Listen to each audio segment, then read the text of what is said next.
এই সংবর্ধনা অনুষ্ঠানে আমার অত্যন্ত আপনজন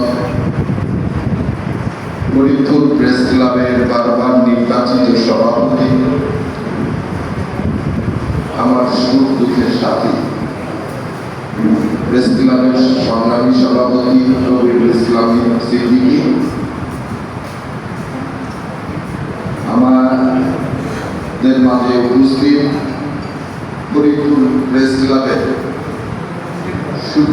সুযোগ্য সাধারণ সম্পাদক, আমার অত্যন্ত শ্রেণীর ছোট ভাই মাহবুল পিয়াল সহ আমার অনেক মুরব্বী সাংবাদিক ভাইয়েরা, আমি সবার নাম উচ্চারণ না করে আমি আমার অন্তরের অন্তঃস্থল থেকে নতজানু চিত্তে আপনাদেরকে সংগ্রামী সালাম জানাই।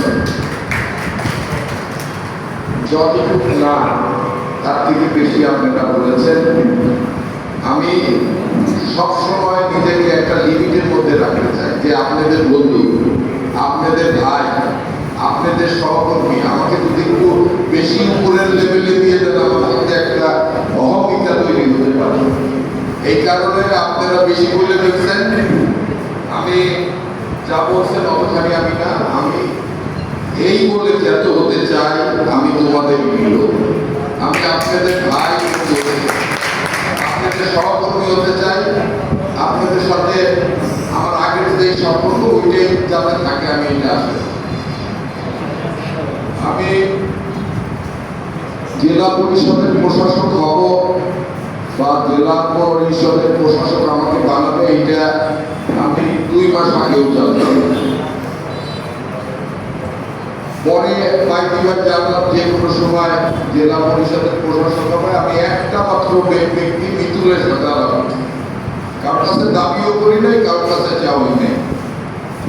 তো আমি একটা জিনিস মেনটেন করছি যে 5ই আগস্টের পরে সবাই যখন নিজের চাহিদা পূরণের জন্য রাস্তাঘাটে নামছে, আমি তখন ফ্যামিলি নিয়ে ফিরে গিয়ে নিরিবিলি থাকছি, যাতে 5ই আগস্টের কোনো কলঙ্ক আমার শরীরে স্পর্শ না করতে পারে।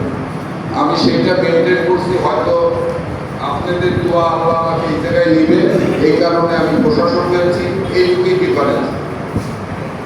আমি আপনাদের ভাই। আমি অনেকেই বলছে যে আমার পরিবারই হলো সাংবাদিক পরিবার। আপনারা আমার 2টা ভাইকে মাত্র চিনেন। আমার বড় ভাই বাংলাদেশ সরকারের সাবেক সচিব ছিলেন। উনি যখন ঢাকা ইউনিভার্সিটির ছাত্র ছিলেন, অবজারভারের রিপোর্টার হিসেবে কাজ করতেন। আমার যে খালাতো ভাই আছে এখানে, উনি জানেন। আর আমার মেজো ভাই যে রিপোর্ট হয়ে বলছে, যুগান্তরের যুগ্ম সম্পাদক ছিলেন এবং বিভিন্ন বাংলাদেশের জাতীয় বিভিন্ন পত্রিকার সম্পাদক ছিলেন, নির্বাহী সম্পাদক ছিলেন। আমার ইমিডিয়েট ছোট ভাই রাজি ও চ্যানেল 24-এর উপবার্তাপতা। আর বর্তমানে আমি আমাদের প্রিয় প্রধানমন্ত্রী, আমার প্রেরণার উৎস তারেক রহমান সাহেব আমাকে এই জেলা পরিষদের প্রশাসক নিয়োগ করার কারণে আমি গণমনের উপদেষ্টা সম্পাদক।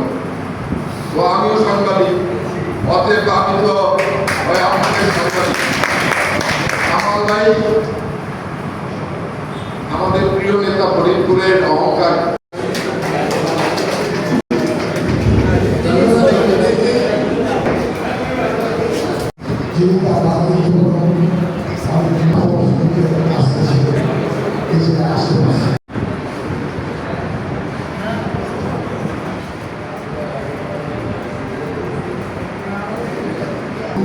সরকারের মধ্য দিয়ে অনেক আমাদের সকলের কাছে খুব আনন্দ ভালো লাগার একটা দিন। ফরিদপুর জেলা পরিষদের নবনির্বাচিত আমরা খুবই আনন্দিত। একজন